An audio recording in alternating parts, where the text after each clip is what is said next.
Why is my brother trying to call me again? Hold on, I'm going to answer this live. Hey. Hey, you're live on the Law Abiding Biker podcast, so careful what you say. Oh, yeah? Yeah. What do you want? You keep bothering me. Every time I go to podcast, you call me.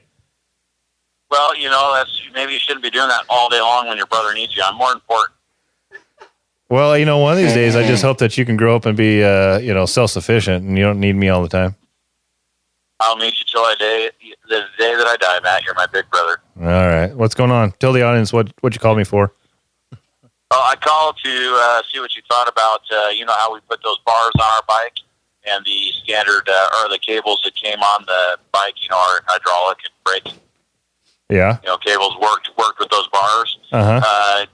Road 6 happens to make the same bar that goes with her bike for the heated grips that she likes. I'm wondering if hers are going to stretch enough. If her stock ones will, possibly. We can always mock it up and see if they're long enough, and if they're not, then we can order a kit. But we can try to do it without a kit first.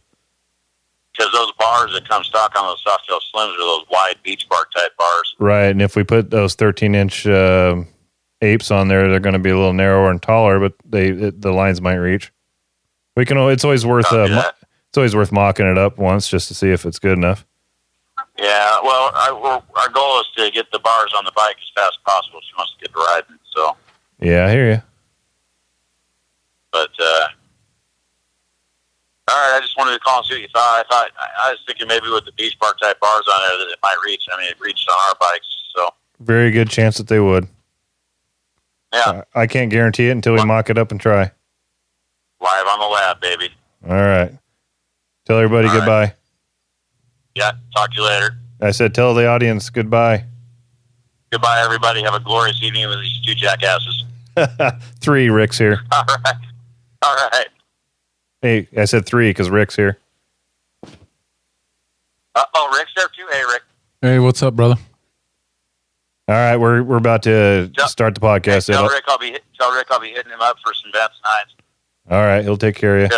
Because Lab is one of the best Vance and Hines dealers that I know around. Damn straight. All right, I'm gonna hang up because we're gonna start our episode. Ryan's got everything ready to go. All right. Bye. Laters.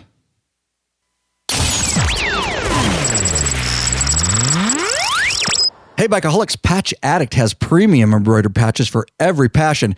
Head over to lawabidingbiker.com/patch addict. Type in LAB-141 at checkout for 15% off your next purchase. That's right, Bikeaholics. Zero 3D has a wide variety of innovative products for your Harley-Davidson motorcycle. Affordable chrome, lighting, and comfort products. These guys ride and support riders just like you. Head over to lawabidingbiker.com/Ciro, CIRO. That's right. We are back, Lurch. Lurch is lucky to be alive tonight. Yeah, got killed by a drone. Lurch. And I trusted your piloting skills. I mean, you did pass your FAA.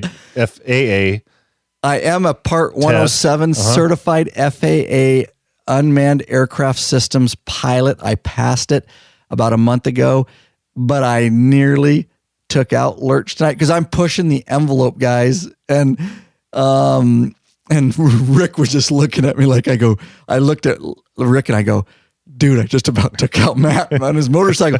Here's the setup. I could have reached out and grabbed that bitch. Oh my God, dude. And it was going fast. Here's the setup. Without getting too in depth, we're doing a whole long day today. We installed Zero 3D shock and awe lights on Lurch's bike. Then we did a live podcast. Then we ate dinner. Then we went out. I had a very small window of about 30 minutes at dusk because we wanted to film these lights and I wanted to get some regular film shots and of the LED lights at dusk, and I wanted to get some drone shots just because that's how we do here on our channel. And I've got a lot of experience flying drones, and it's one thing to fly a drone. It's another to be able to get very good cinematic shots, especially of motorcycles traveling at speeds. It takes a lot of time, and I fail a lot. You have to keep trying over and over. Well, Lurch was out there, and he hasn't done any drone work with me yet, and I didn't have time. I just had to give him orders on what I needed him to do because I needed the shots.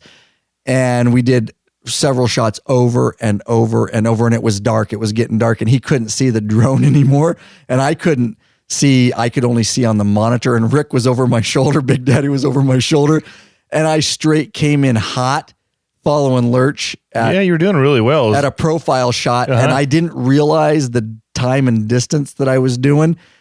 And I think I looked away because I looked over for the drone because it was dark and I was trying to keep towards me. Holy! Next thing I know, it was a badass shot. Though you guys will probably see it in our Zero 3D LED install light tutorial, and it looks cool. And you won't really know of the danger that was involved with that. And I straight up was on top. Right on top of Lurch, and I can only imagine how close that was. Luckily, he was wearing a full face. It wouldn't have hurt him. It would have just destroyed the drone, which is an expensive proposition. But, oh my God, dude, I just laughed, and I go, dude, I looked at Rick, and I go, don't tell, because I didn't think you really knew where it was, because it was dark. And I go, don't. Dude, it was 3 feet from me. Of course I saw it. I heard it. Well, remember, that was the second one. Remember, there was the first one from the back? Right. Like, he didn't see that. No, I heard like, that. I know you I got almost close. got him on the back. No, I knew you got close to me because I could hear it buzzing. I had my full face on because it's pretty cold this morning. Right. It's it's in the tonight. Yes. Yeah, it's in the mid to upper 30s this morning, and it will be tonight on the way home. So I put the full face on. So I'm glad that I had it on in case you tried to run into my face. Have some protection. But I did hear it come up behind me, and I knew you were right over my head. That's what it sounded like.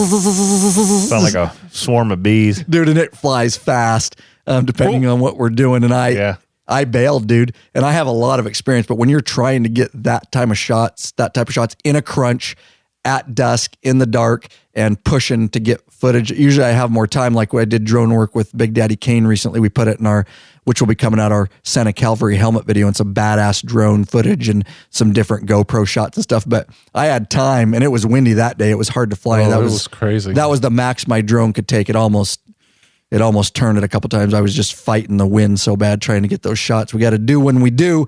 But Lurch, I just looked at Rick and I go, should we tell him that I almost took him out? I go, don't tell him, dude. He'll never do this for me again. And I go, just tell him. And then I figured out you saw it. You were like, yeah, damn, dude, took me out. I could have reached up and high-fived it. Oh my God. That's how we do for you guys. We risk our lives to get the footage and the videos out, and we hope we're several steps ahead of everybody. I really enjoy that part of it, the creativeness and the creativity and the filming, and of course Russell Roberts is in there, a patron, right in our live chat, and he knows because he likes doing that stuff too. So we do what we got to do. Let's get into this episode. It's going to be awesome. It's all about motorcycle profiling. And now, straight from the Law-Abiding Biker Media Studio, out of sunny Yakima, Washington, we bring you another episode of the #1 listen to motorcycle podcast.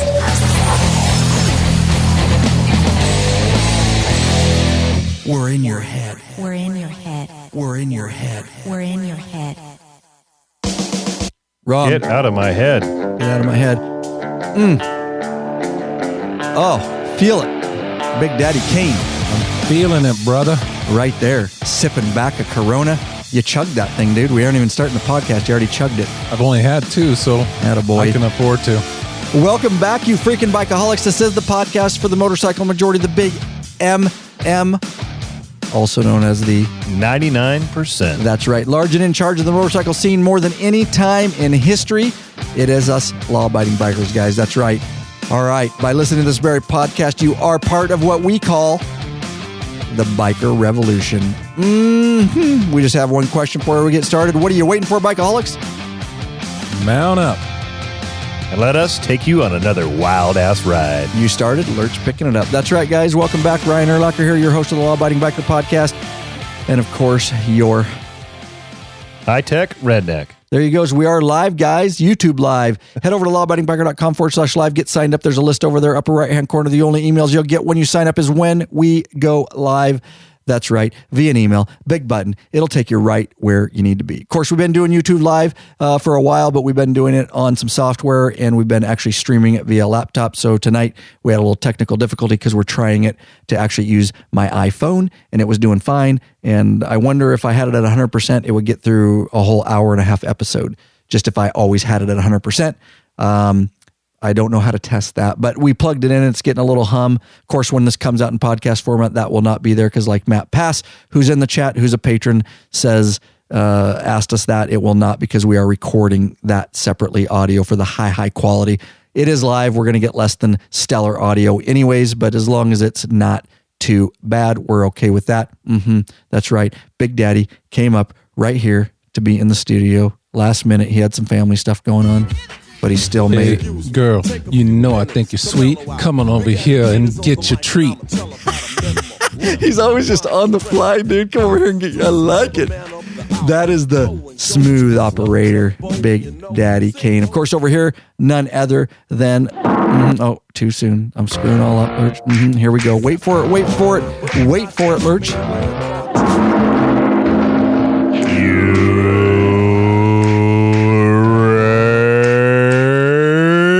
There you go. Live light is on. That's Lurch's only responsibility in life is to make sure the live on-air light is right there. I got it.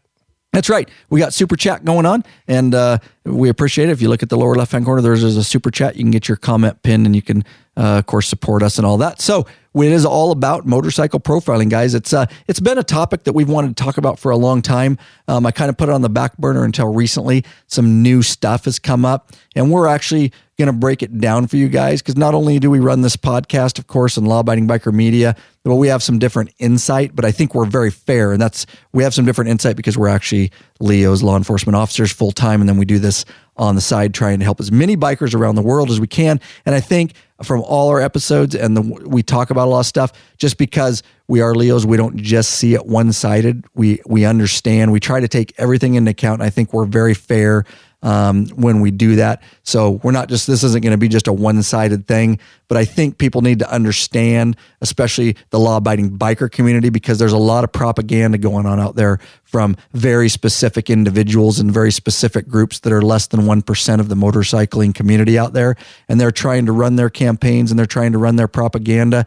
And we're going to break it down. And there's some studies that have been done, and we broke it down and got down to the nitty gritty of where they actually came from and their meaning, and some of the legislation that's going on, and what it really means about motorcycle profiling and whether it's really happening, and whether these actual laws that a few states have passed, including our state here in Washington State, passed quite some time ago, whether it really means jack shit or whether it actually changes anything or whether it's what we call a feel-good law. So we're going to break it down. We've got perspective from both sides. Of course, we've got the community, so please give us your opinions, but let us open it up. And we'll kind of give an opening of kind of how this came up back in Washington State, which was the first state to pass such legislation. And we'll kind of talk about some of the people that are behind it and all that kind of stuff. But yeah, we do have a lot of patrons in there, don't we? Big Daddy, patrons supporting us, lawabidingbiker.com/patron, Patreon. You can pledge a certain amount per piece of content. No risk, because you can put a monthly cap. It helps support us, helps put a little fuel in the Law Abiding Biker gas tank. And keep this thing moving on down the road. We do want to thank them because they're sponsoring this episode. Go, Big Daddy. Yeah, we got Larry Daniels Sr. of Mount Vernon, Ohio. We got Zachary Brooks of Forney, Texas, and he's a top-tier patron. Eddie Davis of Columbus, Georgia. Paul Kelly of Glen Olden, Pennsylvania. He is also top-tier. We've got Zachary Norton of Richland, Washington, real close to us here. Mm-hmm. And, of course, Terry McDonough of Medford, Oregon, another relatively close. Yep. Thanks, guys. We appreciate it. That community is growing. By doing so, you get benefits. You get access to the private Facebook group, which is exploding. It's a whole forum in there. You get T-shirts. And our top tiers get access to our premium videos up on request. It's a whole community we're building, and the patron thing is getting big. It keeps getting bigger. You really, really, please, if you guys want to get involved, check the patron. It's a great way to support us. And like I say, you can put a cap and stuff so there's no risk, and you can give what you're comfortable with. So motorcycle and profiling, guys. Washington State signed into law. That was the first one in the United States back in April 13th of 2011. Then our governor here was Governor Christine Gregoire, right? Yep.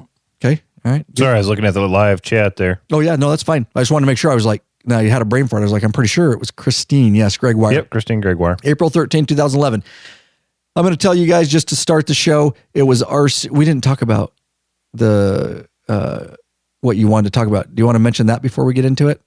Yeah, we were talking about how your drone sounds like a no. We were talking about Crumb. I'm going to get there. Okay, Let me get there. Let me build it gotcha. up. Okay, and then we'll get in. This is actually a good story. So quick little update here before we get rolling. As you mentioned that your drone sounded like a swarm of bees as it was coming at me, it reminded me of a wasp and William Crumb. He's the jack wagon that ran a motorcyclist off the road, went over the center line and ran him off the road. He said he got stung by a wasp.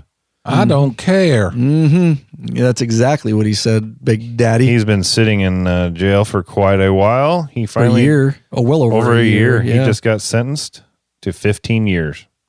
Yeah. In what state? Texas. Great state of Texas. Yep, because up here he would have got like a day. Oh, yeah. If he would have killed him, he probably would have only got 3 years. A fine. Down there, he got, dude. for the 2 assaults, he got 15 years. And that just happened within the last couple of days. I started seeing it. Some of the patrons had been putting it in the patron-only group. So that's very recent and well-deserved. 15 years. Good for him.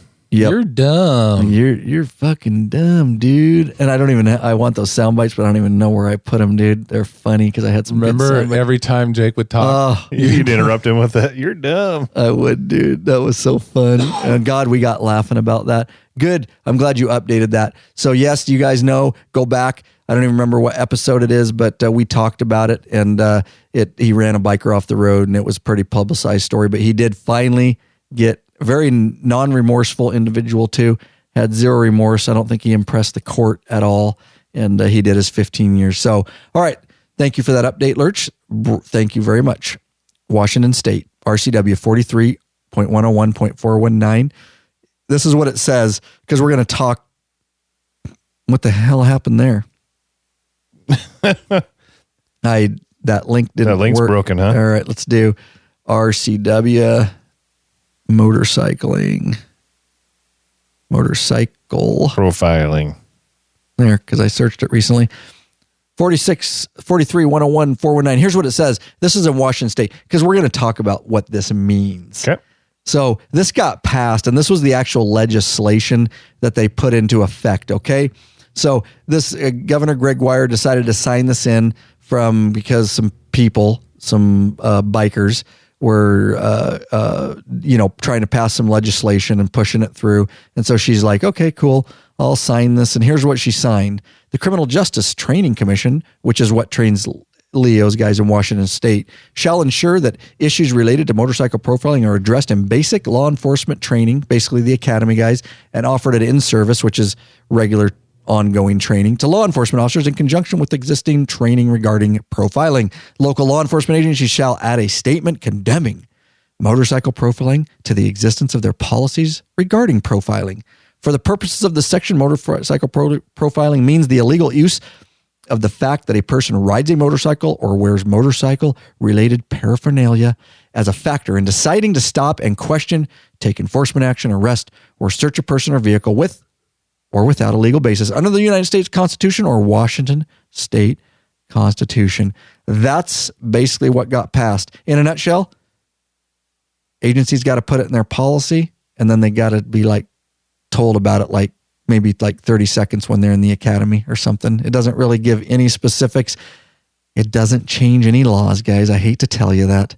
I really hate to tell you that.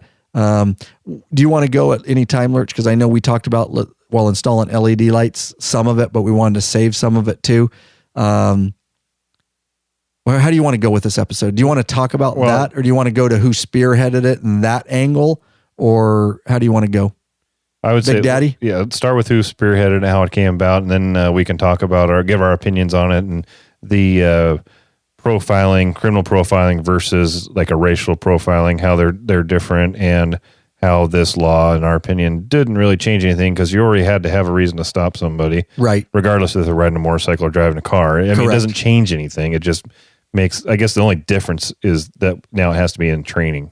Right. So that piece is new, but we can get into that after we kind of, why don't you walk us down the path of how it came to be in the state of Washington, okay, and how it's moving into has moved into another state and possibly be moving into Idaho pretty soon. Yes, very good. Yeah, so walk us down that Do you have your path. phone to chat?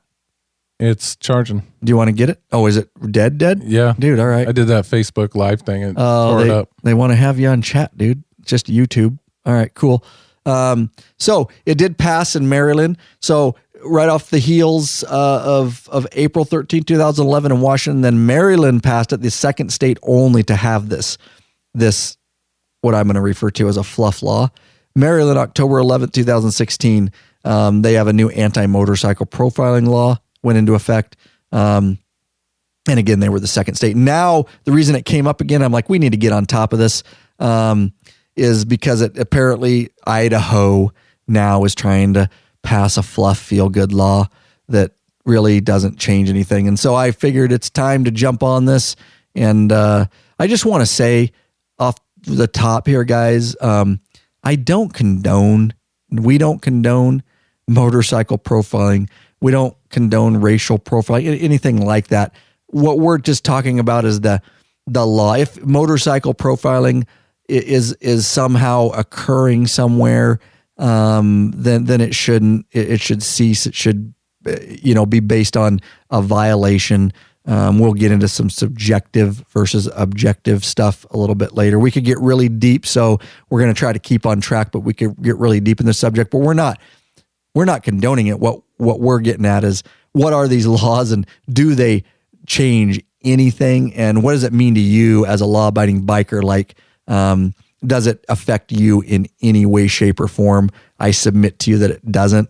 It's not going to change anything for you because you already had protections under the laws the way they were. Right. And they're law-abiding bikers. Right. Too.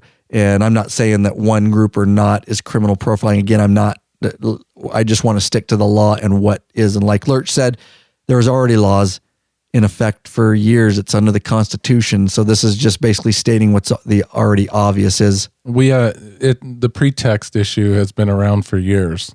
What was the real reason for you stop? You're saying it's because of this, but the synopsis of your stop leads us to believe you stopped them for this purpose other than what you said. So if you're stopping somebody just because they're wearing a hog patch or any kind of cut or anything, it's pretextual. You're protected under the whole pretext thing. Right. Yes, exactly. Pretextual. And you can get into subjective intent there too.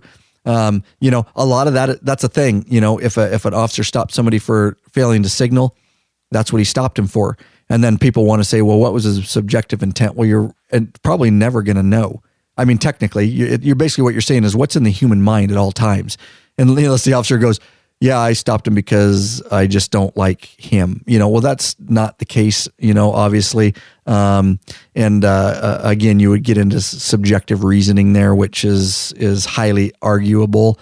But yes, technically we stop for, what it is an officer stops for a violation, and then the violation, if something outside that presents itself, like somebody's drinking and driving, well, then you get into, a DUI investigation based off the original stop. But again, we could get deep in that, but good call, because yes, that would be a pretextual stop if the officer just used another reason. And that's been around for a long, long time and adhered to here for sure. Of course, different states are different, when we're talking about that could vary. In a lot of states, pretext stops are still very, very legal. There's many states where pretextual stops are very, very legal. Washington was one of the first ones to adopt a pretext statute. And in fact, federally, they're just fine too. So we're actually a minority here in Washington state when it comes to pretextual stops. All right. So here's where this came from here in Washington. I'm not going to trash this guy too much. I don't want to do that. That's not my intent, but he's the one that spearheaded it. His name is, and you probably never heard it before for a reason, but he's David Double D. Devereux. David Double D. Devereux. And he started a website, and it's a very not well put together website, as you can see. But nonetheless, he started it. It's motorcycleprofilingproject.com. And he was the one that went to the legislature and he spearheaded. Now, let me tell you about this guy. And he's very outspoken when it comes to that. I will tell you, I'll give him credit that he's well-spoken. When you listen to him testify in front of the legislature, he's actually very well-spoken. He's educated on the laws. However, I will submit he's misguided. He's misguided in his understanding. He's misguided in his intent because he has a limited perspective on what the motorcycle community is actually about, because he's affiliated and he is a member of the Outsider Motorcycle Club out of Tacoma, Washington area. The Outsiders are definitely considered by HIDA, which is a high-intensity drug trafficking area by the federal government. They are listed as an organized motorcycle gang. They've been classified by that, basically by the federal government. So he has a limited perspective of whether the people he hangs around are getting criminally or profiled, motorcycle profiled. So again, he's around less than 0.25%, because he's less than 1% that he hangs around, and then the ones he actually sees around his area that he claims are getting profiled is less than the 1%. So it's a very, very, very limited perspective he has, because he doesn't hang around us, the 99%ers out there on the road, all the law-abiding biker clubs that would submit to you that they don't have any problem whatsoever with any kind of motorcycle profiling whatsoever. It's just, so you got to understand where he's coming from. He's well-spoken, but misguided. And that's why he's misguided, because he doesn't have the experience and to be involved with the large majority of bikers that we're involved with every day here at Law Abiding Biker Media, that simply would submit to you that it's definitely not a problem in the United States, motorcycle profiling. But he will make it look like a big deal on his website, and he will post very limited videos from YouTube where some stuff is happening. I'm not defending some of the law enforcement officers, although it's not unprofessional. What I'm seeing, it's just probably maybe not the practices that we would practice here. But again, different states have different practices, and I can't talk about all those. But it's propaganda is what I'm submitting to you. In my opinion, it's very, very much propaganda. He's not going to show all the thousands and thousands and thousands of videos out there and the thousands of stops United States law enforcement does on motorcycles that go very well and are not profiling in any way. Because that would not further his cause if he were to put that. These are very limited circumstances and videos that he likes to list, and a lot of them are very old because he can't find new ones. And so just understand that I believe his site is very, very much propaganda. He was, anything else about him, he created the Motorcycle Profiling Project, and he was the one to spearhead it. And they help other states apparently he did quite a bit of testifying in the Washington State legislature. Right. Yes, he did. And there's videos up there. And that's what I'm saying. I'm giving the guy credit. Yeah. I want to give the guy credit. He's not dumb. No. He's very well spoken. He's educated on the Fourth Amendment and Article 1, Section 7 of the United States Constitution. He's misguided because he's standing right here in this picture next to a 1%er. And that's his perspective of motorcycling, which is not the correct perspective, in my opinion, obviously.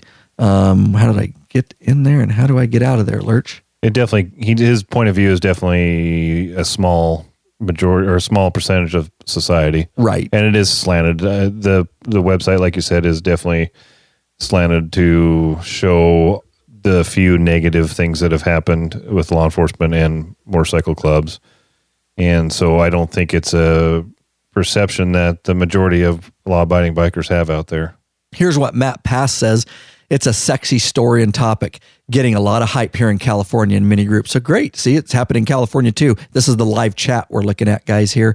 Yeah, so you're right, Matt. And it is coming up. And like I say, total propaganda. And we're here, as usual. We want to set the record straight. We certainly want to hear what you guys have to say.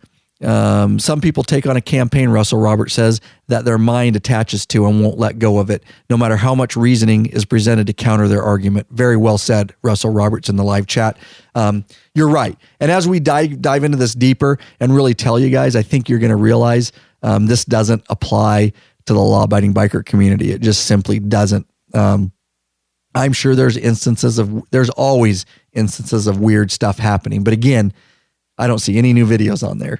And this has only been passed in 2 states. So with that said... and you said early on in your statement there, if you will, is that we don't condone motorcycle profiling, No. racial profiling. So if there are officers out there stopping motorcyclists for no good reason, we don't approve of that. We don't condone it. If profiling is illegal in their state, you know what I mean? There are different, and federal agents can do different things than city off. So, right? Does that make sense? There's a whole bunch of different, but yes, if it is not pretextual stops or profiling, if it's not within that particular state's constitution, then they shouldn't be doing it. We're not supporting it. I don't think it's really necessary, obviously, but again, this isn't happening to the 99% out there, the motorcycle majority. And there's other things going on a lot of times that you don't know when you see these videos.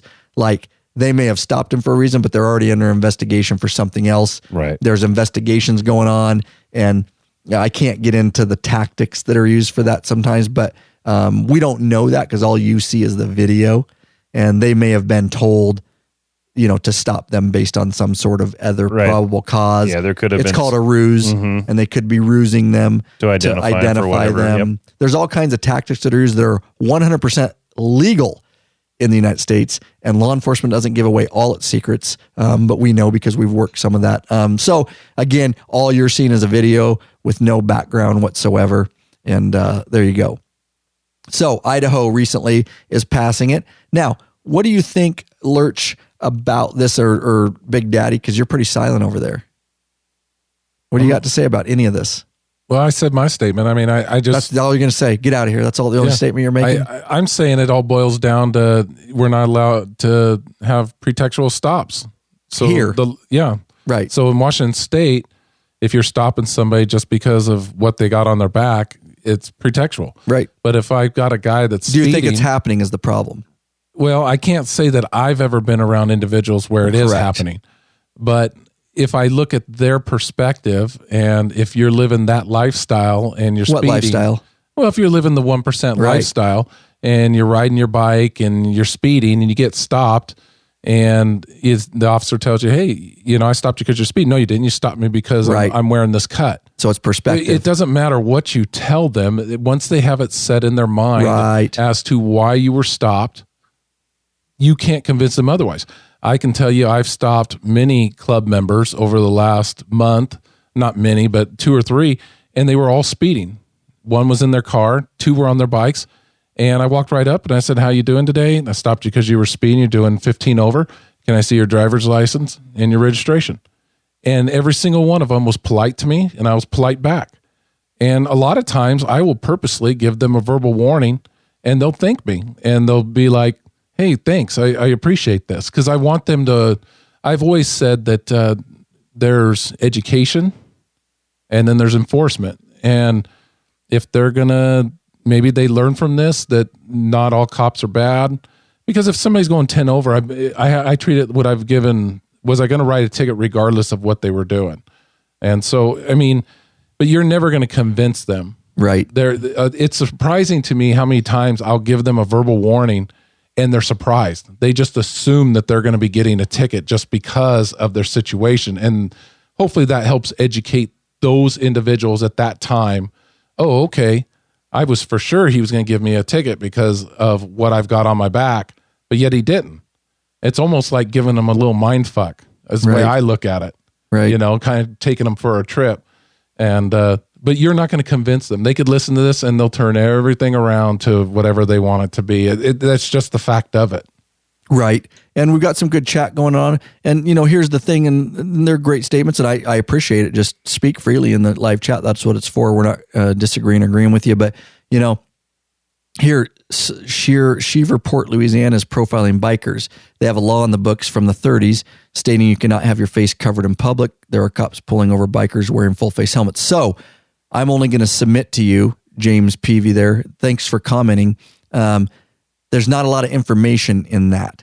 And I would say, I don't know what's going on in Louisiana, but if there's laws on the books that the police are being told to enforce, then those laws need to be changed in the legislature. Yeah, the people that's not get it changed. Right. And I'm not, again, we're Leos. We're not just backing up. There are a few bad eggs, but less than 1% of United States law enforcement statistically, is bad. You got to understand, there's a lot of law enforcement officers that are told to go out and enforce specific laws by their administrations and things like that. And if it's a law on the books, then that starts way ahead of the police. Apparently that's a dumb law. I agree. And it needs to be changed, but the police can't change the laws. Only the legislature in your state or in Louisiana can change that. So I'm just going to comment on a couple of these. Chicago's Highway Patrol. This is from Darks OU113. Chicago's Highway Patrol or major power trip asses, especially all young bloods. They need more training and people skills. So I would submit to you that I would need more information than that. Are you a young bloods? And have you personally been stopped by the Chicago Highway Patrol, and what were the circumstances so that we could actually comment on that? Because, and I don't know, but there's a lot of people that say that because they hear rumors. Oh, the Washington State Patrol, they're hard asses, man. Okay, well, actually, I hear people that have been stopped and they aren't. So I guess if you're going to comment, that's cool. Just make sure you give like information. Like, I don't even know what the young bloods is. Let me look at the young bloods. He's just talking about young police officers, and there is some. Oh, I'm tracking. Yeah. So there is some truth in that because I agree, as you get experience and time on, you learn to deal with people a little bit easier. You get a better gift to gab and. I'm sorry, I thought the young bloods was some club or something. No. I see. Yeah, that's referring to a young police officer. I do agree with that. Sure. Not all, because I work with the young police officers, but if you're going to get more of a cocky one, you're right. I agree that you may be getting a younger officer that's cocky. Thanks for cleaning that up. And this generation, and it's not just young law enforcement, it's young people in general, millennials, are used to texting each other and sending emails. Having a face-to-face conversation for anybody of that generation, that can be difficult for most of them. So regardless of what profession you're in, you're going to find that these younger people in general don't have the gift of gab and the people skills that some of us, old salty dogs do. So if you've got some old crusty cops that have been around a long time, they've been in situations they've had to talk their way out of. They've learned how to talk to people and get through it. Some of those young bloods, as he says, or the young officers, they haven't learned that yet and take some time. Right. This is interesting. I can't make sense. And I'm sorry, Marty Pat in the chat. I have 5 law enforcement in my family, and I am here to say law enforcement does what they want. They say it directly to me themselves. Not specifically against 1%ers or 99%ers, but 100%ers facts. He's saying that he's got law enforcement in his family, and they say that they do whatever they want. Who does whatever they want? Apparently the 5 law enforcement officers in his family. Like, I don't know. I want to make sure, because I know I'm reading that comment right. Like, what do you mean they do what they want? We better get some clarification on that comment. Educate me. I can't educate you. Sometimes you read comments like the other one you cleaned up for me. You're like, this is what this means. What am I confused about? They do what they want. You clean that up for us if you can, Marty Pat, so we can comment on that, because I guess I'm not sure what angle you're taking there. Anyways, when the higher ups tell you to enforce something, you have to, no choice. That's what Russell Roberts says. And you're right. That's exactly what I'm getting at is you guys, there's a lot more behind the scenes than you know. And again, if you want to change your laws, then change them with the legislature. Matt Pat, and we here in San Francisco, California, in case you wanted to know, thanks guys. And we are here in San Francisco, California. That's Matt Pat comes back. Anyways, Matt, if you end up cleaning that up, we'll try to get to it. I just want to make sure I'm reading the angle. I agree. James PV, most cops are good, all around people. My girlfriend is an ex-patrol officer. My problem is not just the few bad cops, but the higher percentage of so-called good cops that look the other way. Yeah, I guess I would have to have more in depth on that too. You have something to say, Matt? I was just going to say everybody's perceptions are built on their experience. So whether they had a bad experience with a law enforcement officer, that can, obviously shade their perception, what they've heard from friends. And so whether it's real or not, everybody's going to develop their own perceptions. Some people only have 1 to 2 interactions with a law enforcement officer ever in their life. Correct, right. They might have get stopped once or twice. Obviously you're going to see law enforcement officers in public, but a lot of people's perceptions are based on what they hear from others, and because they really don't have any face-to-face experience with law enforcement officers. So it's hard to say what makes people's perceptions, and sometimes, unfortunately, perception is reality.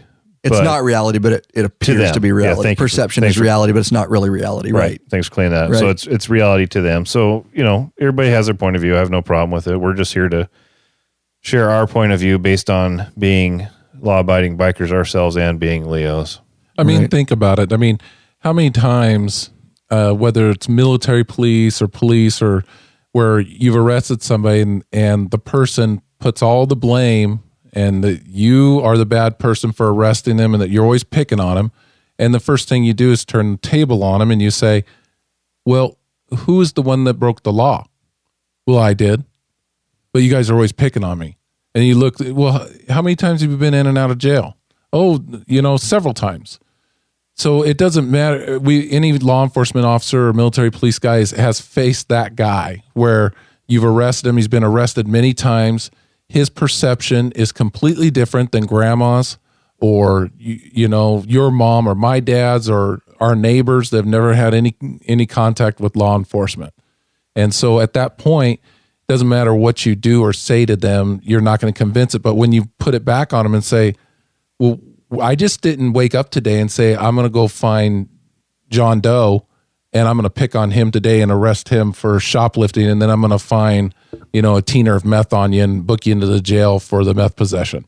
Right. I didn't choose that in the morning. Right. But suddenly I've arrested him and, oh man, you guys are always messing with me. Well, it doesn't matter whether it's in this case where it's a profiling law or whether it's that guy if they have that perception, whatever the topic or the subject is, we're never going to change that unless, of course, they have some good experiences with law enforcement. Right. And even at that, I can't say we'll ever change it. They may just say, well, that guy's a good cop.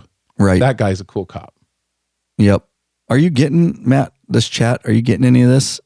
I'm trying to follow Marty Pat, but I can't. I don't know what's going on there.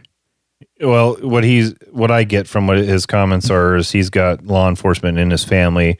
And so what he is saying is based on what he's heard them say themselves. Well, that's terrible. And so if they are saying to you, Marty, that they do whatever they want, then I don't condone that. I think you need to hang around some different cops, come up to Washington State or something, because I think that's a skewed view, unfortunately. Yeah, and it may be real. I mean, I can't. This is his statements, and it's his family, and that's what they're telling him. Okay. And if that's what they're telling, so here we go. If that's what they're telling you, bro. I hate to hear that because live right here. We don't do that live right here. So we don't put up with trolls, guys, in the chat room, and we don't mind good discussion. But when you say start doing stupid stuff.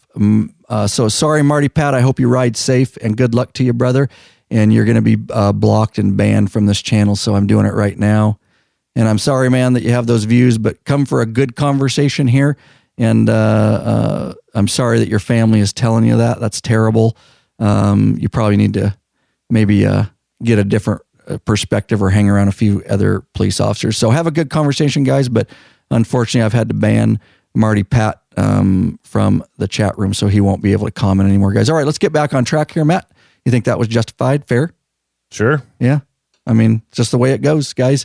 If you want to have a good conversation, but we just start bashing, he was just getting more heated and bashing and not giving a lot of good information, I would say. So, all right, cool. Let's move on. That's how we roll here, guys. We got good conversation. We don't mind a little debate, but don't start getting nasty or sour or stuff like that, because that's not what the law-abiding biker community is about. We like to have good adult conversations and with facts and stuff like that. All right, Lurch, why don't you pick it up from there? So we talked about this. Let's pick it back up on Devereaux, that he's the one that he spearheaded it here.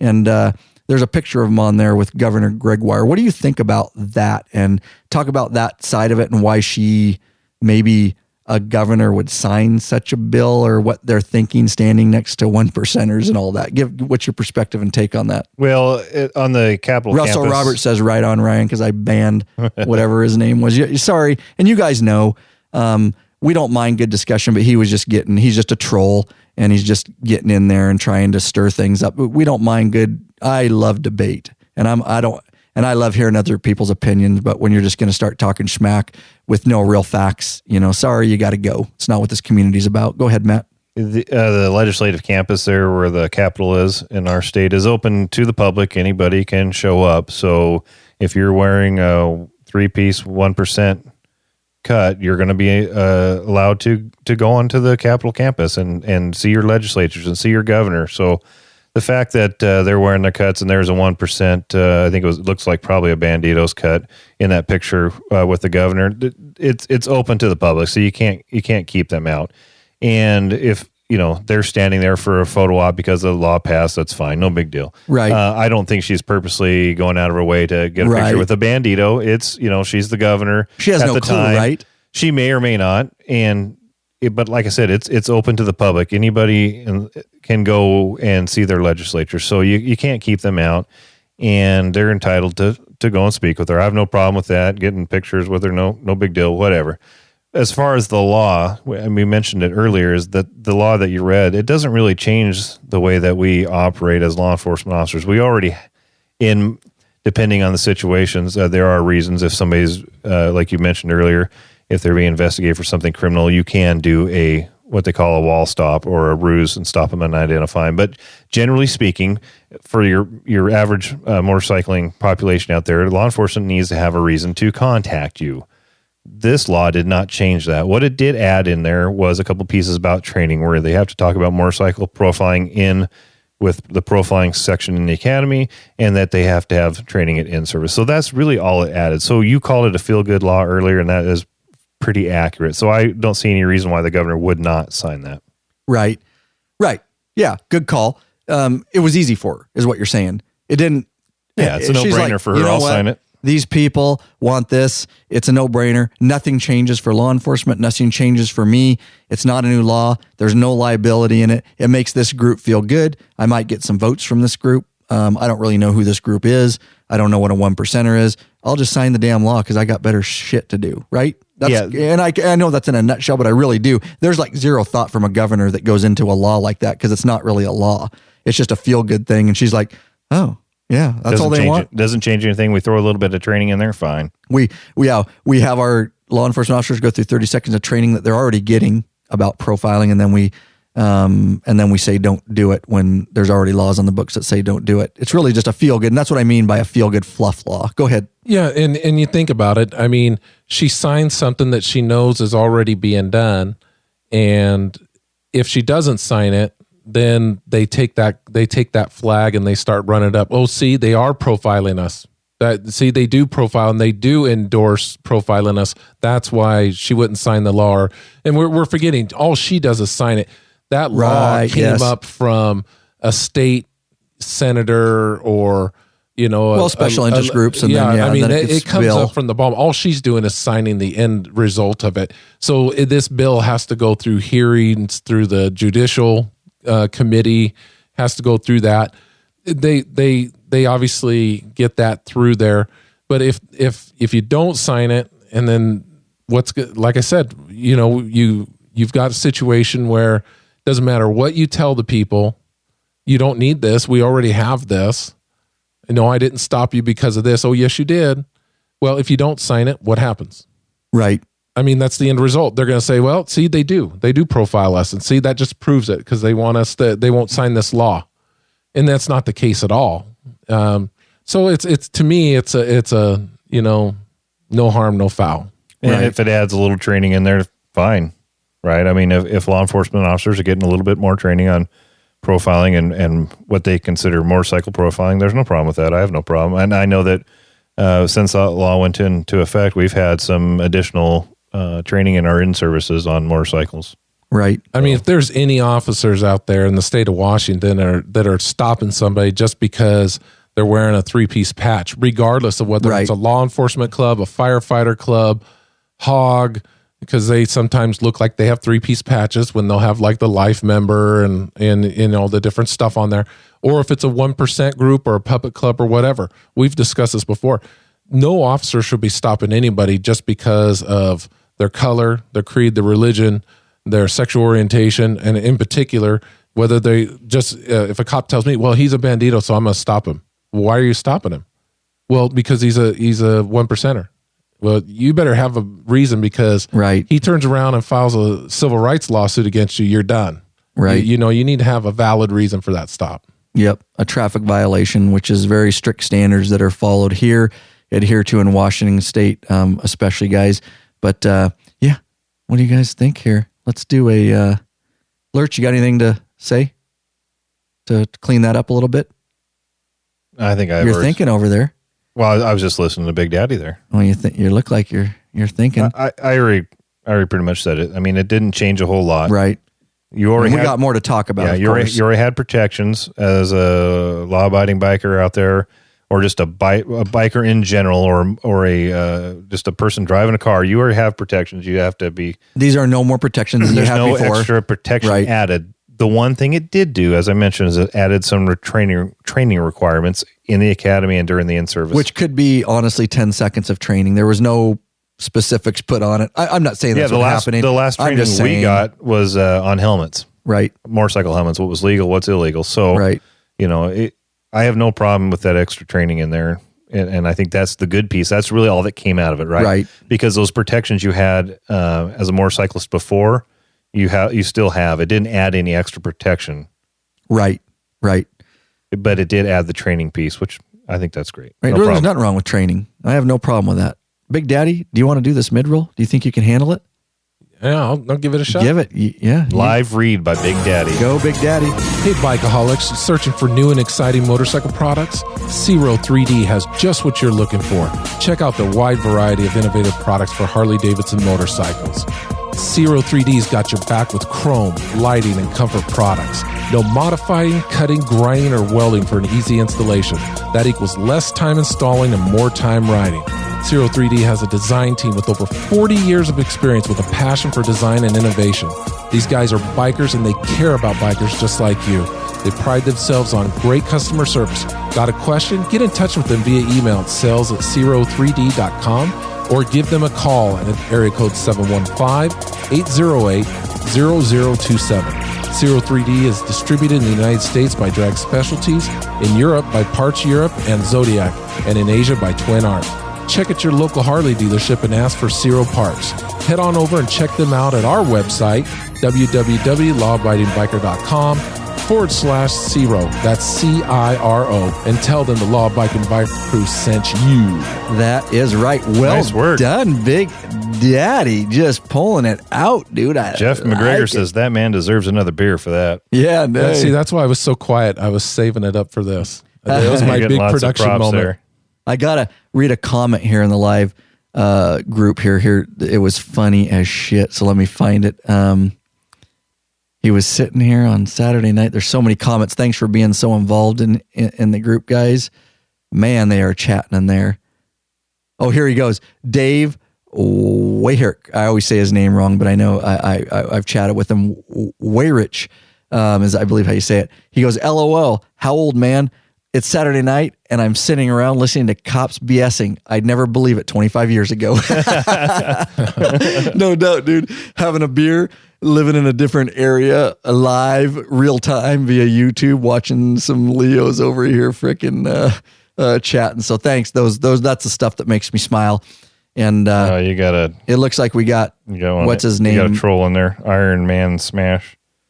Okay. Talking about rape? What's that all about? Open eyes and ears for rape. I have no idea. And that's the thing about YouTube. Okay. Yeah. Oh, yeah. Get rid of him. He gone. Goodbye. We'll just go to his channel here. And he doesn't have a channel. He just started. That's the same guy. He just started a new channel Probably. real quick. Yep. I'm wondering we can handle trolls. Same guy that made that comment, because I love handling trolls. Sounded familiar. The first name. Who knows? We get very, very little of this, and Ryan and I were talking about this the other day. I just ban them. Well, I love banning them. I think it's a testament of the content that we're pumping out. We get very little haters. I mean, some people say that you really haven't arrived unless you got some haters. In this type of social media and podcasts and videos. So we get such a small amount, and one of these days we're going to do a podcast and start reading off some of these comments that we have. You and I have been cutting and pasting them out of the YouTube channel and saving them, and some of them are hilarious. One guy sent us 75 middle fingers. That's right. It was funny. And that's going to make a great episode. Just reading those and laughing, because we'll be laughing so hard we'll be crying. Right. We handle trolls for a living, so it doesn't offend us. We don't even comment to you. We just ban you. Yeah. And we get so very few. But with YouTube Live, that is something we're going to have, guys, because YouTube and whatever his name, the other troll, he just got a new email address and started a new YouTube channel, and now he's banned on that one. So he can spend all night creating YouTube channels and just get banned. But it takes me about 2 seconds to ban you. Yeah, and some of these topics are going to draw in people like that. Yes, so, this topic especially. You put in motorcycle profiling, I think real or propaganda, whatever the title of this live YouTube was. And so that's going to just draw some of these folks. And there are some of when we talk about some of the 1% stuff, we talk about some of the shootings that have been involved, we talk about profiling. We unfortunately drag in some of the 1% and some of the people that don't necessarily share the views of the 99% motorcycle majority.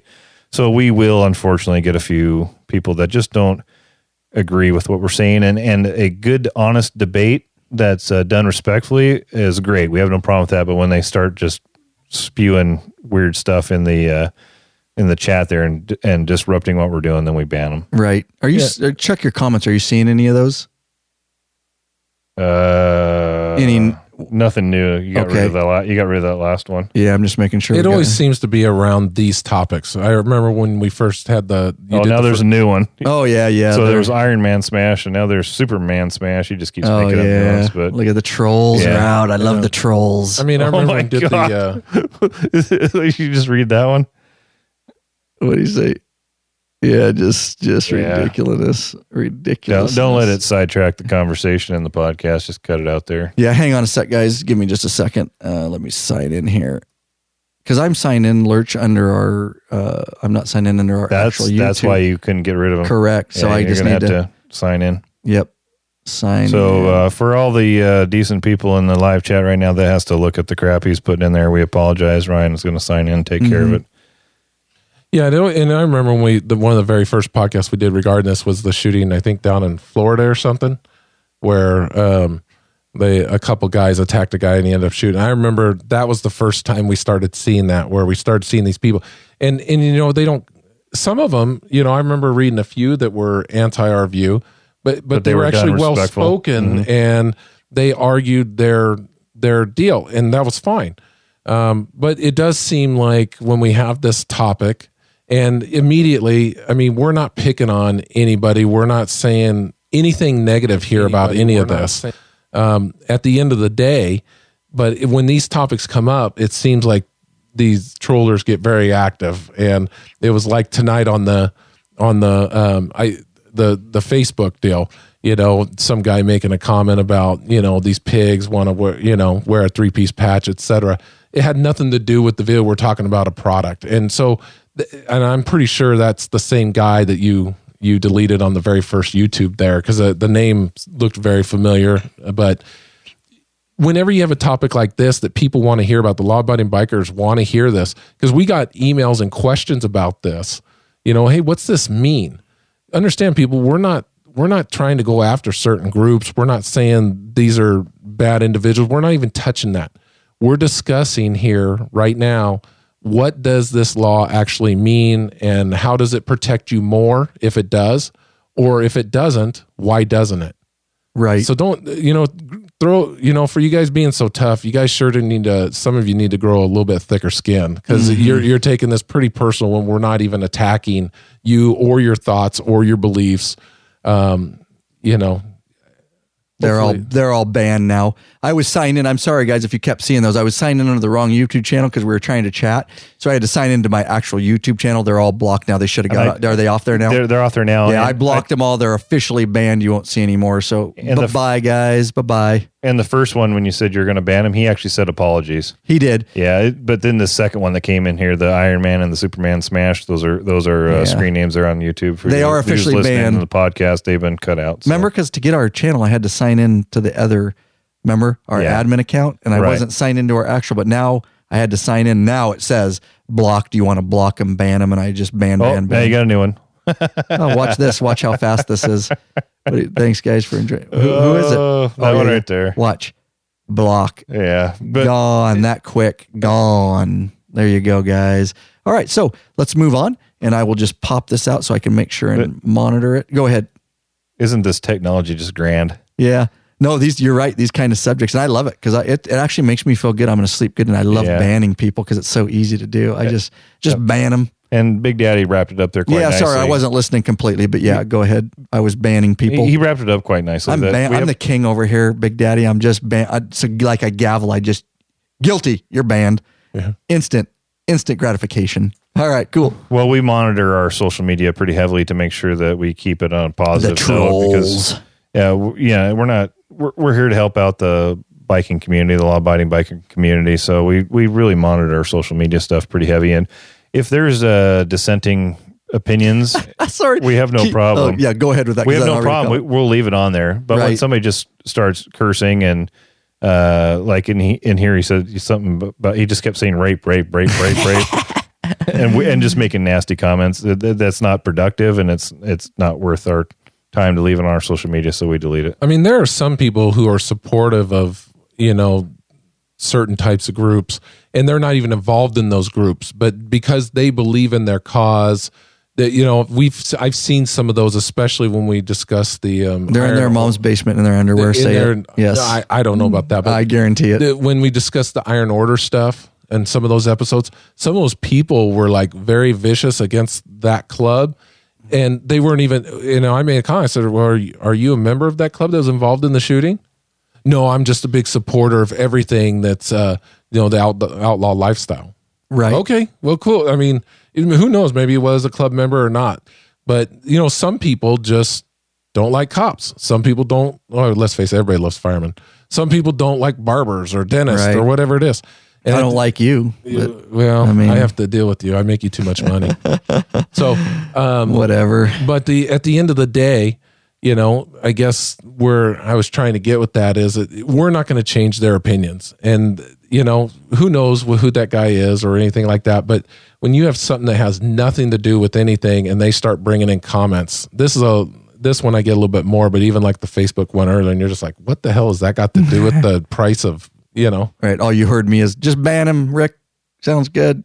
Ban him. So, all right. We've had a few people say that they didn't even realize that we were law enforcement because I don't think we've brought that up. We don't bring it up very often, but we don't mind bringing it up. We don't. I mean, most people have followed us a long time, but we're getting more popular. Right. And the people that didn't grow up with us from our foundation, haven't mentioned it in a long time. And we don't have to normally because these conversations or our podcast don't revolve around law issues. Right. We just bring it up and give our opinion when it's appropriate. Most of the time, this is about law-abiding biking, and we just talk about our views and our opinions as bikers. So the law enforcement part only comes in when it's applicable.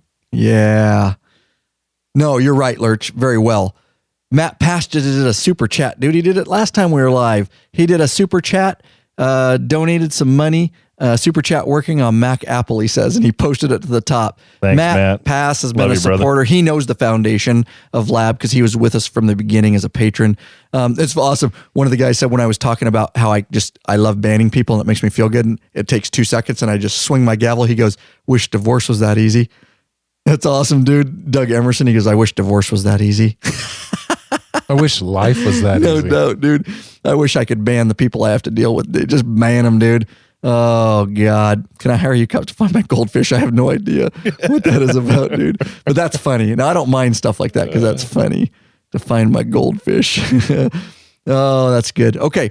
So, let's, you know what? Where should we go from here, Lurch, while we wrap this up? Because me and you talked about this a little bit. The motorcycle. Oh, let's talk about some of the statistics because this came up. And somebody else was asking when it was signed. It was signed in 2011 here in Washington State. Maryland's the only other one that has it. And then Idaho right now is trying again. It won't change a dang thing for bikers. For you guys out there, it won't change a darn for any biker. It's not really going to change anything. You're not going to see any changes. And then we'll talk. They recently did a study.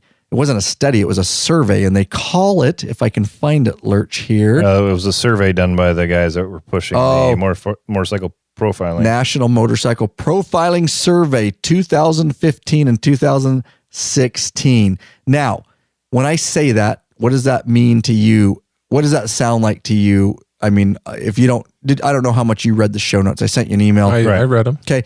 What is it? I mean, to me, it sounds official, right? Does it sound official to you? Like if you see a website and you're like, oh, the National Motorcycling Profiling Survey 2015, 2016, it catches your attention, right? Yeah. I mean, why? Because we think it sounds like national, like, right? Yeah, Where did you think? My first gut was it came from the government. That's what I thought. Yeah. Right. But anybody can do so. We could do a lab survey and send it out to all of our patrons, and we have 100% satisfaction. Correct. Yes. I mean, think about it. So you have to remember, It's only as good as the people that you pull. Always, and I know you guys are smart out there in the law-abiding biker community. When you see a survey or statistics, you always, anybody who took in college a statistic class, you have to know what is behind the survey, how it was done, and what the statistics are, because that can greatly, greatly affect the outcome. And if you want a survey to go your way, like Big Daddy just mentioned, if we wanted a survey to go about lab satisfaction, we wouldn't send it to the trolls in this group, right? That we've banned. We would send it to our patrons because they're patrons because they like what we do. And then we would get a 100% satisfaction guarantee. And we'd say, National Survey shows Law-Abiding Biker Media is backed 117. National Survey 2015-16 official survey, Law-Abiding Biker Media. I mean, think about it. I mean, if you're trying to get a law passed and it's for a certain group, are you going to go out to the general public to try and get it done or not? No, you're going to turn around and you're going to target it towards your group. So some of these, when they're getting signatures, and they're out at big commercial box stores and stuff like that, that's just, I mean, they're just trying to get as many signatures and hoping that you'll sign it. But if you're really trying to prove your cause, whether it be liberal or conservative or anti-cop or pro-cop, if you want the results, you're going to go to the old folks' home if you want a survey saying that the old folks like the way that you're handling your police services, right? Right. Because most likely they're going to be satisfied.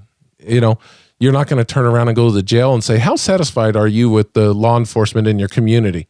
In the jail, most of the people are going to say, I'm not very satisfied at all with this. It's Right. who you target. Right. And there's a good question. Now, this is the good kind of conversation. DJ Flawless Execution. Yeah, I like that question. Back to the biker profiling. How do you or would you follow through when you see a support 81 biker riding or somebody supporting 81 biker riding and promoting that? I wouldn't do shit. I could care less. I could care less that he supports 81. Great. It's a free country. I'll add a little caveat to that. I have banditos ride around here all the time, and we don't care. We have all kinds of clubs ride through. It doesn't matter. So what would we do? We wouldn't do anything. We would just say it's a free country and he supports 81 and more power to you. I would add. We don't care. Yeah, I wouldn't. It would, if he's wearing a 81 support shirt, it would not affect my enforcement decision. But if you are wearing a 1% cut or you're wearing 1% support gear, at least in the back of my mind, I'm going to think, okay, officer safety here. I might correct, just normal stuff. I might just be a little bit more careful, but it's not going to change my opinion on how I'm going to enforce the law. That's not going to. I'm not going to see that 81 support 81 and go, okay, yeah, I'm giving this guy a ticket. Right. We've stopped them all. That's normal business, guys. And we've said here on the podcast, if you listen back, that we support all bikers, guys. And we don't say that every 1%er is out committing rape and robbery. We've never said that. If you have any idea of who we are and the fairness that we give, I could care less what you wear. I pass people every day that are wearing stuff that may support particular clubs or whatever, and it really doesn't make a bit of difference to me. It's easy, dude. I'm on it. Yeah. And Rick mentioned education and enforcement, and so you got those two prongs. You can either educate somebody, or you can use a citation and go enforcement. And that is a conversation. You make that decision. At least I do when I'm talking with the individual that I stopped. If I stop them and tell them they're going 10 over, and we have a good conversation about the violation, and they go, you know what, I was wrong. I'm sorry. I should have slowed down. And you get a genuine feeling that conversation, that education is enough to change their behavior, then you go with the education.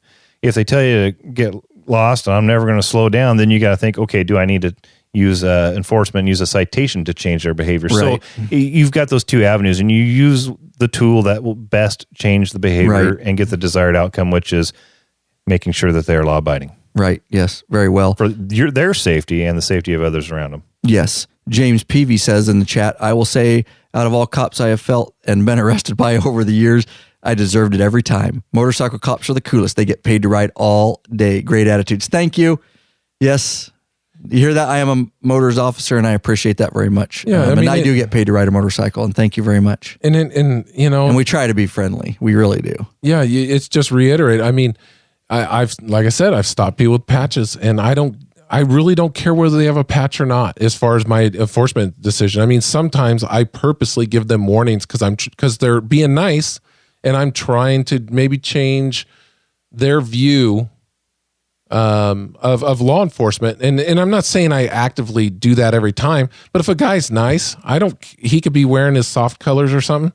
And if I turn around and think I'm going to give this guy a warning, because if I ever run into him again, he's going to remember that I was cool with him and he was nice to me.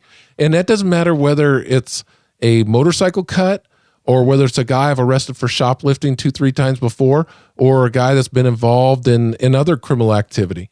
I mean, I sometimes give breaks to individuals. I mean, if people out there listening think that cops will always write anybody who they has been involved in criminal activity in the past, they wear a certain color shirt, they have a different, different race or religion or creed or whatever, it doesn't happen. I mean, there are probably some bad cops that do it. There are but areas, they don't last. But they don't last very long in Washington State unless it's Not like here. a really podunk. Because around here, Article 1, Section 7 gives you more rights than the Fourth Amendment. I always laugh when these people tell me the Fourth Amendment gives me, this, this, and this. I go, well, if you want to quote that, that's great. But Article 1, Section 7 gives you even more. Yes. What's that? Really? You're going to quote me off the, parts of the Constitution, but you don't even know what really protects you even more? So this is good conversation. Good. Thanks, Rick, for jumping in. Harnake Arneha in the live chat. This is going to be a great evergreen episode, isn't it? See, we knew it was coming. He says, it's probably less likely you get a verbal warning if you're wearing a 1%er gear, right? Right? Hard to say. No, it's not hard to say. I can tell you from my very experience as a 21-year veteran law enforcement officer that I, more times than not, have not given 1%ers tickets. And I've stopped a ton of them. More likely than not, I didn't give them a ticket. So hopefully that answers your question there. That's what I just tried to answer. I chat with them, and most of the 1%ers I've dealt with, there's always, like we said, in the 1%er club, some bad apples. Not every single one of them is out raping and stealing. And they have been, many of them over the years have been very respectful towards me, and I've been respectful towards them, and I have given them an ass load of verbal warnings. So there you go. There's your answer. And we can only speak for ourselves and those that we know. We can't say nationwide. I can't speak for every agency across the United States. We're trying to keep it what I see around here. That's the perspective we have. I guarantee there's other areas that would differ. Well said, Lurch. Yeah, it's the same thing I said. I mean, I said it a couple times in this deal. I mean, I agree exactly what you say. If they're, it doesn't matter who it is. If they're nice and I think that they're going to learn from the interaction that they have with me, then, Now, 15 years ago, I mean, I might have been quicker to write a ticket in general. Didn't matter what you were doing because I wanted to write tickets because I was a 3 to 4 year veteran, 3 to 4 year cop. Now that I'm older, I've learned that sometimes a warning is all it takes. Mm-hmm.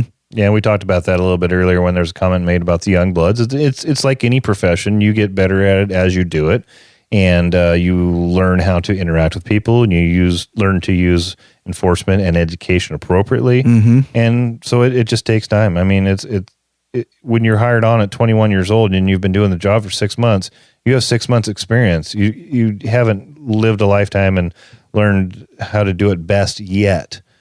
So, I mean, with any job in any profession, there's going to be that learning curve. And as Rick said, the older you get and the more time the more seasoned you get, you learn how to enforce the laws more appropriately. One, to get the job done and ensure the safety of others around you, but also to change the behavior. You just get better at it, if that Matt makes sense. Pass is saying amen to your comment right now. Yep. And Matt knows because he's got law enforcement in his family.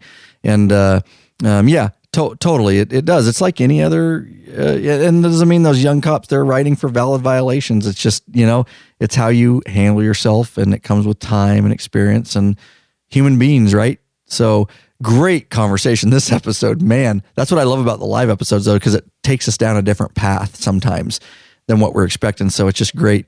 Good. So let's go ahead and do this, and then we'll finish up with, what will we finish up with? We got the website. There we go. We got to talk about the survey. We'll talk a little bit. Yeah, you talked about how who it was given to and how obviously it's going to be skewed based on who it was delivered to. Yes. We got to do this right here. What do you think, Big Daddy? You want to do this or you want to do it, Lurch? I'll give it a try. Oh, yeah. Yeah. Do I get some background music or no? Well, hell yeah. Hey, Bikeaholics, feed your addiction. Patch Addict has badass embroidered patches for every passion.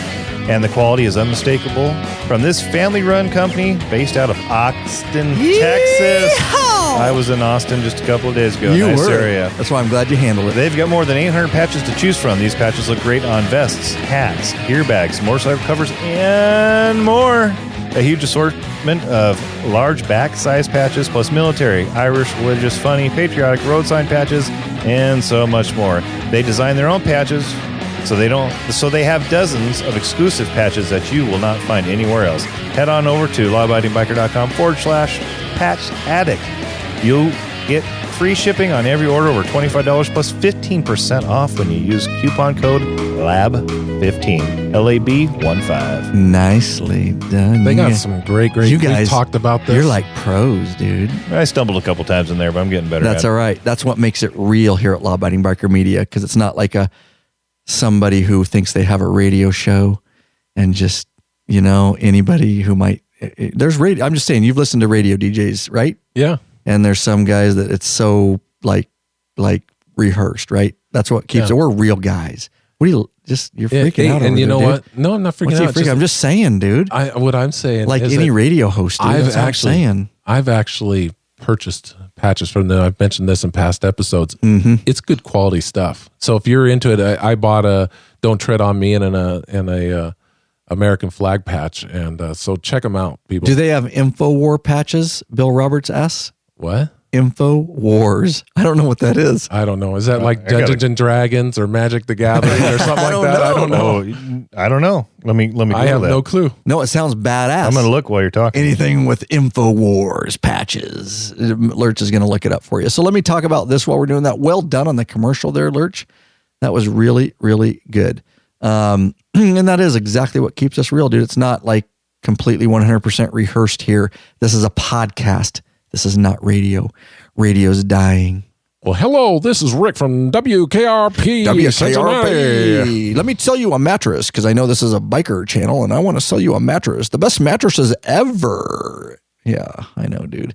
It's unfortunate, and I have friends that have been in the radio industry. It just is dying, guys, because the invent of podcasts where you can listen to the actual subject matter that you're interested in. So, what was I going to? Oh, so this survey, the National Survey Motorcycle Survey. Let me check this right here. Oh, yeah. Russell Roberts said I got some from them. They are good patches. Thanks, man. Look at all the trolls are gone. Amazing. Because I banned like back to back. Like you guys didn't even see them. I banned them so fast. You guys in the chat room have no idea. And I don't mention their names usually, because I just ban them and you don't know what's happening behind the scenes, because I won't give them credit. We only gave a couple credit there, so it's awesome. I can ban them as quick as they can comment. All right, so, oh yeah, you're missing the blonde off of the WKRP. Oh yeah, that was a good show. Remember that? WKRP Cincinnati. Wasn't she like that? Burt Reynolds' girlfriend for a long time? I think so, dude. Oh, yeah. Man. I always liked the one where he had the office, but it wasn't a real office. It was taped. The blonde. And they would turn around and come up to... The blonde. Yeah. They would turn around and come up and he'd be like, you didn't knock or... Right. Yeah, that was funny. That was, dude. Yeah, so InfoWars is located in Austin, Texas, too. That's what Bill Roberts says. So good. Okay, so the national survey, the national official survey. It's not official, guys. Here we go. I researched the heck out of it. So what happened is they put out a Survey Monkey. If you don't know what Survey Monkey is, it's a free service. Anybody can do it. You can set up your own little link and you can make your own questions. You can make your own survey, and it gathers the statistics, and then you can download them and go through them and what your survey actually showed. So what they did is this national survey, which is posted on motorcycleprofilingproject.com, and some other is when I actually got down to the nuts and bolts of it. It was actually a survey, a joke of a survey that was made by the Confederation of Clubs out of San Diego. Hey, what's up? Do you want to come up and get on live? Tons worldwide. Oh my goodness, we're being infiltrated by a bunch of young children. by my daughter and her friend. You're just live all over the world, FYI. You're on YouTube. Smile. Subscribe. Okay, anyways. And so this survey was done by the COC, the Confederations of Club, which we've talked about in the past.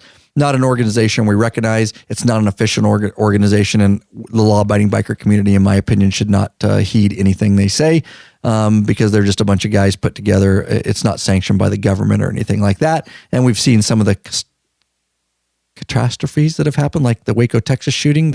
So, as far as, we're not going to get into a COC debate right here, but it was put on by the COC of San Diego, and they put out this little survey monkey, and most people won't do their research on this. And I want you, the law-abiding biker community, to understand where the survey came from and that it's not a valid survey. And here's why. When you break the survey down, it only went to 500 people, I believe. Do I have that in here? 5,000. Okay, so 5,000 participants. This was put out by the San Diego COC. So imagine, now Law Abiding Biker has an email list. We have a very large email list that you guys sign up for. And when you sign up for that email list, we send out specific information that's appropriate for Law Abiding Biker community and what we're doing here at Law Abiding Biker Media. Now, they took that survey, and you got to imagine on their 1% list, which is less than 1% of the biker community, they sent out on their email list this survey and these very specific questions to elicit, how do you say it, to gather the response that they were looking for. Solicit the responses they were looking for. And so when we're looking at surveys and we're looking at what this survey is, that's what they did. And so they didn't send it to you guys. I guarantee none of you. I didn't get it. I didn't see it. It wasn't on lawabidingbiker.com. It wasn't on the mainstream websites. It was on these little podunk, motorcycleprofiling.com and their websites and in their little 1% world. Again, we're not trashing them. We're just saying, did we get another troll? Yeah, it looks like it. All right. Block. Goodbye. Okay. So yeah, so they put out the survey, and that went to this very, very small community of people, and they got the responses they want. And then they come out with the National Motorcycle Profiling Survey stating that recently, did you have something to say before I go on, Lurch? Go ahead. You had something to say. I don't want to block you. You're not going to ban me? Hang on. I'm blocking Lurch right now from the chat, dude. All right. Sweet. It's obviously the results are going to be skewed because of the audience that you're sending it to. It's not a real valid survey because you're not sending it to a wide crosscut of society. You're getting certain people to fill it out. You're asking certain questions. So right there, you can skew it to get the answers that you want. Correct. It's not a valid poll because it wasn't done properly. Right. It's getting the opinion of the less than 1% of bikers in the world, or in the United States. I don't know. I think it just went out in the U.S., but and you're going to get their opinion. You're not going to get a good averaged. It's not a valid survey. It's not a valid survey because you're not getting people from different demographics. You're getting one demographic. Socioeconomics, demographics, all kinds of stuff that goes into surveys, right?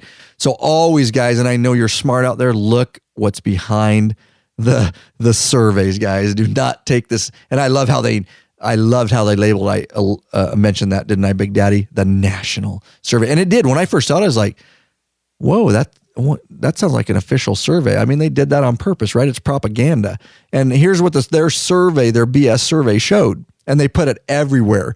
Again, it's propaganda. They're trying to move their movement forward and validate their movement, I should say. Here's what it said. Recently, the National Motorcycling Profiling Survey 2015 and 16 concluded, and the results definitively demonstrate, Big Daddy, that motorcycle profiling is an epidemic an absolute epidemic in America. Many motorcycles in America have been targeted based on their appearance, not behavior. There you go. I love that it says it's 99% reliable 99%. with only a 1.4% deviation. And they give no. I looked everywhere at how they came up with that. And I'm glad you mentioned that. 99% reliable with a, like Big Daddy says, 1.4% deviation. And they have nothing on their website to back that. No links. And that is propaganda. And under what circumstances? Because some guy in his basement who put out the survey said, "Oh, it's 99% reliable, guarantee, 1.4% deviation." And you say it's propaganda, and it is, because they're putting out this salacious information so that your average law-abiding biker, when they see that, goes, "Oh my God, this is happening!" Right. Whether they've experienced it or not, if they see something that looks legitimate, in the back of their mind, they're going to think, "Oh, this is happening." So. And this is how they're furthering their agenda, is when these laws go through and the public has to vote on them, they're going to have that in their mind. They go, well, I read that survey that was on the internet, and this says that motorcycling profiling is an epidemic. Boy, I better vote for this. And so, so they're using this propaganda to further their cause. Right, because they want people to vote. And why wouldn't you? If you didn't know what was behind it and a headline, oh yeah, I'll vote for it. I don't want motorcycle profiling. It sounds great. You know, I mean, and I get it. That's funny. Some people in the live chat, Russell Robert says epidemic bullshit. Such a high quality show with buzzing. I'm sorry, Tate. We're working on a new, maybe I'm just going to go back to doing our live the regular way it is, even though the video, just because we don't get the buzz, we're sorry. In podcast format, it won't have the buzz. I'm an audio snob, so is Lurch, and it's not, we're not happy with it, but we had to go with it. We're having technical difficulties, so sorry about that. Listen, if you're trying to get a law passed, you go to the people that will further your mission. So I take this back even further. You could take it to like when the marijuana laws came out. You had the pros and the cons in the voters registration, right? Everybody who's pro for it, who are they getting their stats from? They're getting them from people that were pro marijuana. People who are against it are getting their stats from people that are anti-marijuana. What they're hoping is each side is hoping people that have no clue or have done no research whatsoever will take their side based on the information they share. And the truth probably lies somewhere in the middle. Right. Yeah, well said. Do I think that there are bad cops out there that profile people because of the patch or the way they look and stuff like that? Yes. There are cops out there that do this. Right. Yeah, there are cops that do that. It's a minority. I'm just saying, I don't know. I know a lot of cops. Right. And I've never met a cop that does that. But we're pretty good in Washington State. And I'm not saying that arrogantly. We're ahead of a lot of different states as far as... Yeah, we have a lot of laws in effect that provide the citizens of Washington a lot of protection, a lot of security, and our officers are trained very well. Yep. And we're subject to civil liability too. You stop somebody and it finds out that you did not have reasonable suspicion to do so. Right. 26%. Right. And they have recourse for civil remedy. And I think that's what helps keeps good, it doesn't keep good cops in check, but those are things that good cops think about. Right. Really, do I want to stop this guy when I don't really? It's the same thing with DUIs. When I'm driving and I'm following a car, if I may have seen them leave a parking lot, or maybe they left 7-Eleven, they got beer, but they're driving straight, I sure in the hell ain't going to stop them because they have not violated the law. Yep. And we've got good things in place here, and we are ahead when it comes to a lot of that protection stuff. And I think we're aware a lot more. So it does, different things happen. Let's thank these guys real quick. Cause you know what? We love our patrons, but we never, ever balk at a flat donation. Let's thank these people real quick. We got Jeff DuRocher of Independence, Missouri. Repeat donations. Mm-hmm. We've got Ron Pettick, Meek Zimmer Pop of Hamburg, Germany. Wow, Germany. That's cool. That is cool. Cheers, Germany. And Van Porter of Chicago, Illinois. From Chicago. There you go. Straight up, lawabidingbiker.com/donate. We appreciate it. If you want to take action and donate, guys, if that's the way you want to support us, we absolutely love it. All right, so there we go. Quite a subject. We still got a little bit to wrap up, guys. We appreciate you sticking with us. The chat's been amazing, and thank you for being in there, guys, because it helps us spur the conversation, and it's a community. It's not just about us sitting here preaching to you what we believe. We do want to hear constructively what your thoughts are. And we're all about an open conversation, as we dealt with earlier. We're not about trolls, but we will definitely debate and talk about things in a adult manner. And everybody that's followed us for a long time knows that. And we didn't even talk about the other trolls, did we? We just banned them within 2 seconds. Well, let's put They're it like gone. They can only last a couple minutes, dude. If you really want to have a constructive conversation, I suggest to you, listeners out there, don't start with these pigs. That's probably not going to get you very far. That's not really very much of a start of a constructive. That's all we need to know about you. You're a juvenile. Yeah. Constructive conversation. Right. And we'll just ban you. And we banned them, and they're all out now. And we got our people in here that actually want to act like adults. So it's awesome. I have no problem with that. I just wasn't signed in, Lurch. That was the problem. We know that now. So yeah, good to go. Sometimes it hurts my feelings when they do that. Oink, oink. Yeah, because we never have to deal with unreasonable people ever. Oh my God, never. All right, so let's clean it up. So if you guys just be aware, that's really what this episode was about, I think, is making the law-abiding biker community, you guys, not us sitting here. Yes, you're watching us. We have the platform. We're trying to bring the community together because we are the law-abiding biker majority. We are the majority. We're the 99%ers. We trump the other portion of the motorcycle community. We have the power. We have the money. We drive the industry. And we wanted to bring this to your attention because we want you to be educated. We want you to do your own research. So when these laws come up and you hear things and you read things that don't seem right, it's probably because they aren't right. And when go ahead. I'm just laughing. Jeff Staggs made a funny comment. He says, "And you guys went through this whole thing without donuts." Now, see, you can poke at us because we have a good sense of humor, and that's funny, and I'm cool with that. Who doesn't like donuts, though? I mean, come on, man. The funny thing is, I'm a cop. I don't like donuts. I'd rather have, and that's funny because I love that stuff. We have donuts. Obviously, some guys eat them. I literally don't eat them, and it's not because I save my calories for better things. I'd rather drink a coffee, or I like cheesecake, stuff like that. I save my calories for that. I'm not a big, honestly, I should be, but I'm not a fan of donuts. But there you go. I always tell them when they say, "Hey, go out your donuts," I go, "Actually, I prefer bagels." Yeah, and I even like the flavored cream cheese. But there are some guys that want to get donuts, on my good side. Yeah. You know what I eat? Don't worry about it. If you get a box of donuts for me and you set it in front of me, I only eat the maple bar because it's technically not a donut. It's a maple bar. The maple bar is the best of all donuts anyways. That's how we roll. That was funny, Jeff. Thanks, man. Thanks for making us laugh, Jeff. Apple fritters, because they're actually healthy because they have apples in them. Right. That's what you think. Bullshit. And 13 pounds of sugar. Don't worry about that. Yeah. But yeah, that's funny stuff. So that's what we really wanted to do, is just, we want you guys to be aware, because the propaganda that's going on, you're going to see the propaganda locally as more states and this motorcycle profiling project thing and other states are going to spur it. You're going to see these, and you're going to really be aware as you go out there in the community and you go to the biker events where the majority of bikers are, and you hear somebody talking about it, you can be educated about it and go, actually, here's the facts. That survey is not actually correct. And even if they make a law, it changes nothing. It doesn't actually change the law. And you can educate your peers out there at your events, because we need to stop the propaganda. And if you're going to put a law into effect, let's make it a real law. These laws are already on the books. As we mentioned, this is going to change nothing. So just understand you're already protected from anything that Idaho or Maryland or Washington is going to put into effect. They're fluff laws, and the other laws that are already in place protect you more than the law technically that was put into place here. And that's just what happens in government. It's okay. It is the system we live under, but be educated, so that you can, like I say, educate your friends and your biker community wherever that may exist in the events that you go to.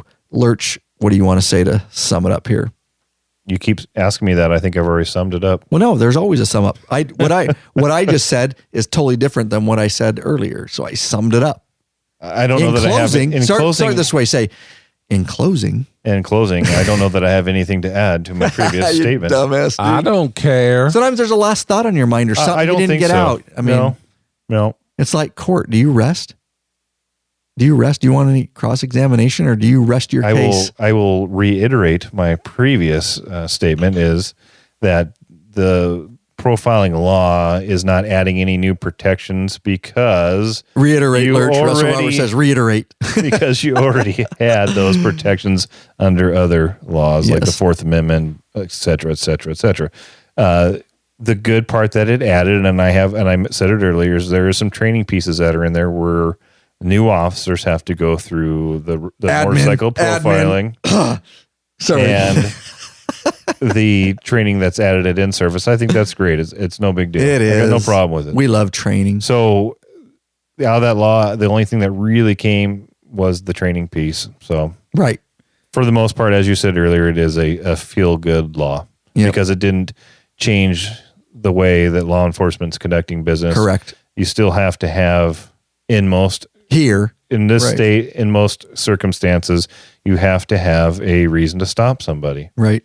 If that person is, like you alluded to earlier, if that person is involved in criminal activity, they could get stopped to be identified and under a ruse to get stopped. And that's a different case, but that's when somebody's involved in criminal activity. So your average biker out there that's not violating laws and is not engaged in criminal activity, it has no extra protection because of this profiling law. You already had the protection. You have the Fourth Amendment and whatnot. It just what's added in there is that training piece, and I have no problem with that. Right. Good. Hello. Yeah. Big Daddy. Something on. Hello. Yeah. Well, I was waiting for you to give me the. I know. I was. So I was reading comments. Summary. Yeah. Can you start with this? Start in closing. In closing. 4 and 2 minutes ago. Makes you sound smart, dude. I don't have anything else. I've said my piece, and I just thanks for chiming in. You had some good input. I just wish we could all get along. James Peavy, great. Now I'm getting hungry talking about all this food. Is wearing an HD jacket on a metric bike criminal activity? You monster. See, that's the kind of stuff that makes me laugh. And that is funny because good job, man. That is funny because one of our dear friends. That brings up. I was asking Cindy the other day. God, that's funny shit. Seriously. I was asking Cindy. I was like, "So, can I wear my Harley stuff on my Victory, or can I wear a Victory item on my Harley?" And she's like, "Nobody wears Victory stuff on a Harley, and nobody wears Harley stuff on a Victory." And I go, "But I got one of each, and I've got shirts of each. Why can't I?" You can do whatever you want. It's America. Because it's a free country, that's y'all. Right. America. That's what I'm talking about right here for you, Big Daddy. That's what I'm talking about. You can wear Harley stuff on any metric bike. You can wear metric stuff on Harley. Fuck yeah! Coming again to save the motherfucking day, yeah, America! Come on, Big Daddy. Feel it. I'm feeling something. And I know we have worldwide listeners, but this song's fun. Don't you agree, Lurch?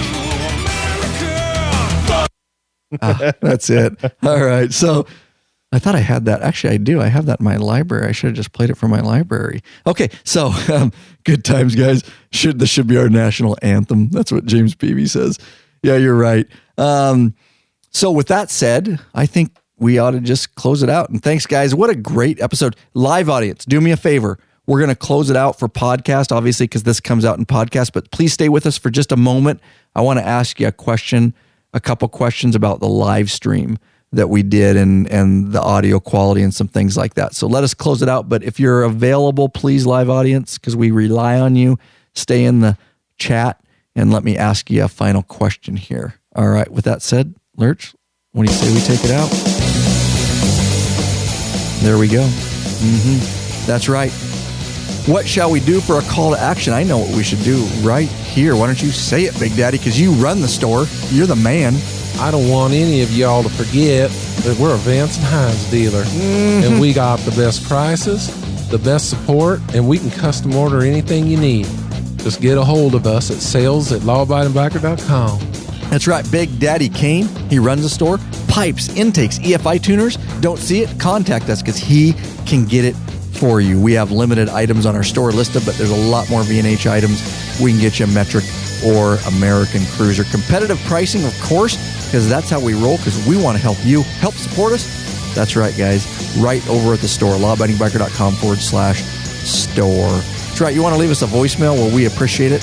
LAB podcast hotline phone number 509-731-3548. Leave us a voicemail from your computer from anywhere in the world, right with your built-in microphone. lawabidingbiker.com/voicemail. Man, what an episode. We appreciate the live chat. We got rid of the trolls. That's easy. Sorry, guys, at the beginning, I was just signed into the wrong account. I was trying to kick them out, but I couldn't. So then I signed into my regular YouTube account.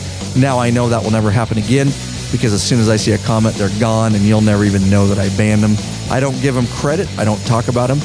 And that was less than 1% of the comments in this chat I'm looking at right here. And that's pretty indicative of law-abiding biker media, because we just, like we've talked about, we don't put up with the trolls. We don't communicate with them. We don't even talk back to them. We just ban them because it's so easy to do. I feel like a judge. I should have a robe up here, a black robe, and a gavel. You're banned. You need the white thing like Judge Judy, too. I do the Trump, dude. You're fired. Straight up. I do. Oh, I need the little Judge Judy white thing. Yeah, the doily around the neck. Yeah. We still got chat going on in here. Look at this, Matt. It's just blowing up. We love it. Super chat going on. Matt Pass did a super chat. He donated some money. Thank you. And he got his comment pinned. And super chat's a lot of fun. There he is, Matt Pass, and it's working on Mac. It's a new YouTube thing. With that said, I think we're out of here, guys. Peace out. We're off like a prom dress. Yeah, buddy.